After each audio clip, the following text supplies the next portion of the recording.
قاعده 80 بدانیم که چگونه امتهای قبلی در صفات و افعال خالق متعال منحرف شدند. این بر انسان مسلمان بسیار مهم است. قاعده 81 است.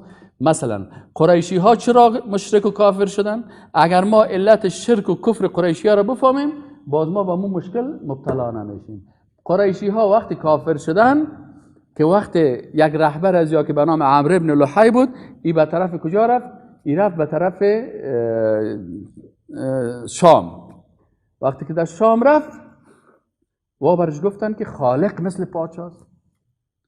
چون این جاهل بود، اگر عالم می بود برش میگفت که لیس کمثله شیء، هیچ چیز مثل الله نیست. پس چطور میتونه که خالق مثل پادشاه باشه؟ این چون جاهل بود این گپ قبول کرد. اصل مشکل بت پرستی و قبر پرستی از تشبیه الله با پادشاه میآید. این فلسفه قبر پرستی و بت پرستی است. فلسفه بت پرستی و قبر پرستی در این نقطه هست. بت پرستا و قبر پرستا چی میگن؟ میگن خالق مثل پادشاه هست. وقتی که قبول کرد که خالق مثل پادشاه شد، باز میگه خب وقتی که خالق مثل پادشاه هست، حالا شما پیش پادشاه مستقیم میرین یا از طریق سکرترش میرین، از طریق رئیس دفترش میرین؟ فهمیدی یعنی؟ پس میگه اینمی رئیس دفتر، اینمی سکرتر عریضه تو را میگیره، باز عریضه تو را به پادشاه پیش میکنه. وقتی که خالق هم مثل پادشاه شد، پس خالق تو باید پیش مقربینش بری، عریضه را برای الله پیش کنی، باز اونا عریضه تو را برای الله پیش میکنه. از این خاطر بت پرستا دلیلشان چی بود؟ ما نعبدهم الا لیقربونا الی الله. وقتی که از مشرکین پرسان میشد که خالق آسمان ها و زمین کی است؟ ولا ان سالتهم من خلق السماوات والارض، مشرکین میگفتن لا یقولون الله، الله است. اوی را قبول داشتن که خلق کننده از اینا الله است. خیلی پیش بت ها چرا میرین؟ میگفت این بت ها که از دوستای از اوناست، اینا نازدانای الله هست، اینا مثلا مقربین الله هست، ما پیش از اینا میریم، عریضه خدا بر از این بت ها میتیم، بازی عریضه ما رو چی میکنه؟ به الله پیش میکنه. فهمیدی یعنی؟ اگر کسی همین فلسفه رو بپذیره چی مشکل برای پیدا میشه؟ دو مشکل خطرناک پیدا میشه. چرا در این فلسفه چی هست؟ تشبیه خالق به کی هست؟ به پادشاه هست. پادشاه مخلوق هست. اینال اگر کسی عقیده کنه که خالق مثل پادشاه هست، معنای از این است که پادشاه ظالم است، پادشاه محتاج است. فهمیدی یا نه؟ چرا کلگی عریضش پادشاه مستقیما نمیگیره؟ به خاطر که ظالم است. چرا مستقیم عرایض نمیگیره؟ به خاطر که محتاج است.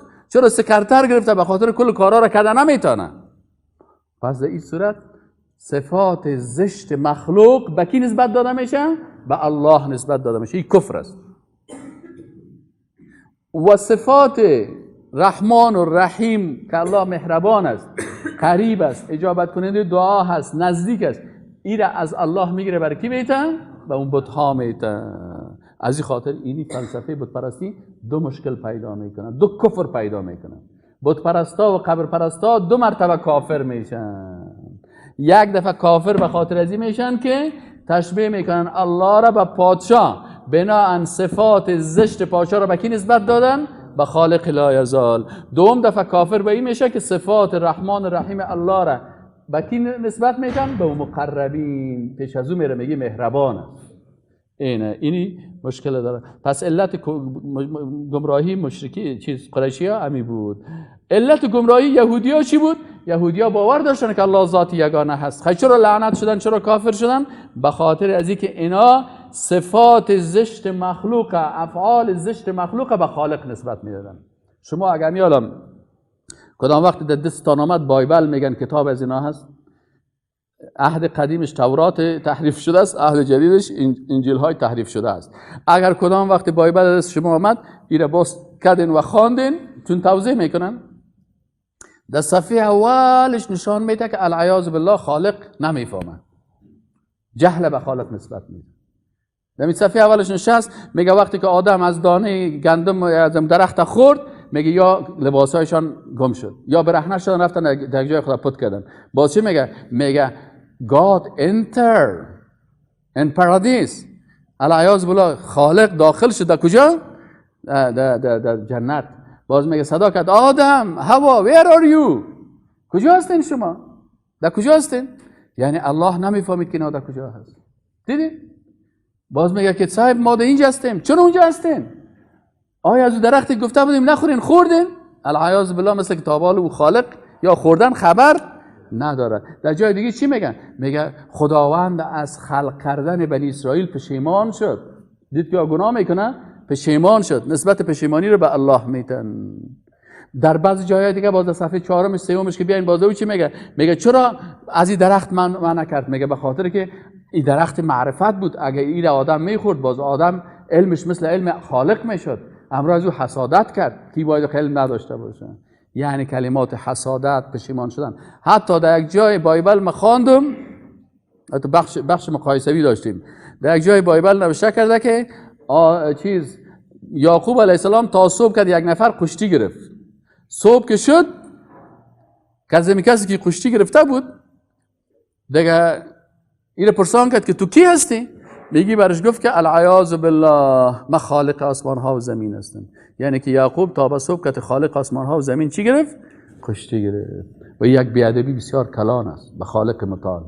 این باز میگه نام از منطقه رو فنیئیل گذاشت. چرا فنیئیل گذاشت؟ میگه جایی که یعقوب خالق خود دیده بود، تا صبح کتش تیر کرده بود، کشتی گرفته بود. این کفریات است. پس یهودیا به خاطر از این کافر شدن که صفات زشت مخلوقه، شکست خوردن، کشتی گرفتن، پشیمان شدن، تاسف، اینیا کلش در تورات است. و نصرانی‌ها چرا کافر شدن؟ نصرانی‌ها به خاطر از این کافر شدن و دبل کافر هستن. خب نصرانی‌ها چرا که هم به تورات تحریف شده ایمان دارن و هم به انجیل. همین چیزایی که در تورات آمده کل از نصرانی‌ها قبول دارن و بر علاوه از این صفات الله را به عیسی مسیح میتن، میگن الوهیت برش میتن، بچه خداست میگن و این مثلا دیگر از دست دعا بر او بالا میکنن و او رکوع میکنن و سجده میکنن. این علت کفر از اینا. و سیکولرهای دهری چرا کافر شدن؟ دموکرات ها چرا کافر میشن؟ به خاطر از اینکه سکولارها از این خاطر کافر میشن که اینا را وقتی که پرسان بکنی بگوی do you believe، آیا شما باور دارن؟ میگه yes I believe on my body. این میگه من به بادی خود باور دارم. پس این صفات الله را خلق کردن، روزی دادن، شفا دادن، این کلا برای کی نسبت میتن؟ برای خود نسبت میتن. افرأیت من اتخذ الهه هوا. این سکولارها یا که هستن چی هستن؟